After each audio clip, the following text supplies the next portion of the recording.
और इस वक्त की सीधी तस्वीरें ग्रीस से, ग्रीस की राजधानी एथेंस से, जहां पर भारत के प्रधानमंत्री नरेंद्र मोदी पहुंच चुके हैं। ब्रिक्स में अपना शानदार दौरा पूरा करने के बाद साउथ अफ्रीका से प्रधानमंत्री मोदी अब ग्रीस के दौरे पर पहुंचे और ये दौरा अपने आप में बेहद खास है।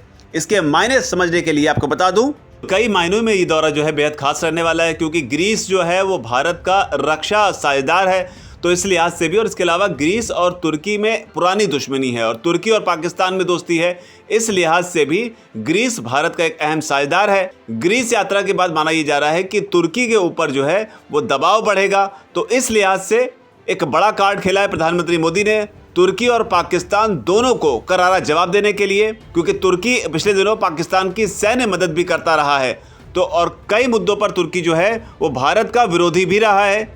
इसलिए ग्रीस, प्रधानमंत्री मोदी के ग्रीस पहुंचने से तुर्की और पाकिस्तान दोनों में बेचैनी बढ़ना तय है। और बड़ी बात यह है, इस दौरे की महत्ता को आप इस तरह से भी समझिए कि करीब 40 साल बाद पहली बार कोई भारतीय प्रधानमंत्री ग्रीस के दौरे पर जा रहा है और जो रिश्ते हैं उसको एक नई मुकाम तक ले जाने की कोशिश यहां पर प्रधानमंत्री मोदी करेंगे। और यूएनएससी में भी भारत की जब स्थायी सदस्यता का मुद्दा आया था तब ग्रीस ने भारत का समर्थन किया था। इसके अलावा भी इतिहास रहा है भारत और ग्रीस का, क्योंकि 1998 में जब भारत ने परमाणु परीक्षण किया था तब उस दौर की अगर बात करें तो उस मौके पर ग्रीस का भारत को समर्थन मिला था।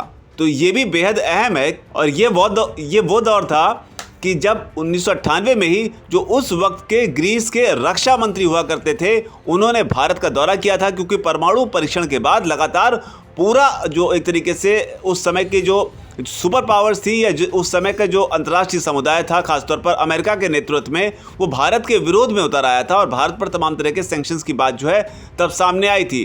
तब ग्रीस ने भारत का साथ दिया था। लेकिन जहां तक तुर्की का सवाल है तो ग्रीस जो है वो तुर्की का एक कट्टर दुश्मन माना जाता है। और इस लिहाज से जिस तरीके से भूकंप में तुर्की की मदद किए जाने के बावजूद तुर्की ने कश्मीर के मामले पर, जो कश्मीर में G20 हुई थी, उस मामले पर पाकिस्तान का साथ देने का फैसला किया था, उसके बाद माना जा रहा था कि प्रधानमंत्री मोदी जो है मदद करने के बाद भी अब तुर्की को किसी तरीके से एक बार के लिए सबक सिखाने की कोशिश करेंगे। तो तुर्की और ग्रीस में जबरदस्त तनाव है और इस तनाव के बीच प्रधानमंत्री मोदी का ग्रीस दौरा जो है वो एक तीर से कई निशाने लगाने की जो है एक कोशिश हो सकती है। कश्मीर मुद्दे पर ग्रीस जो है वो हमेशा भारत के साथ रहा है, तो ये भी अहम है। और मैरीटाइम सिक्योरिटी के लिहाज से भी ग्रीस की एक अहम भूमिका भारत के साथ रिश्तों को लेकर कही जा सकती है। तो इन तस्वीरों के साथ अब देखना होगा कि पाकिस्तान और तुर्की की ओर से इस दौरे को लेकर क्या कोई रिएक्शन सामने आता है। लेकिन फिलहाल तस्वीरें ग्रीस से, जहां पर प्रधानमंत्री मोदी पहुंच चुके हैं। वीके न्यूज, राष्ट्र के नाम।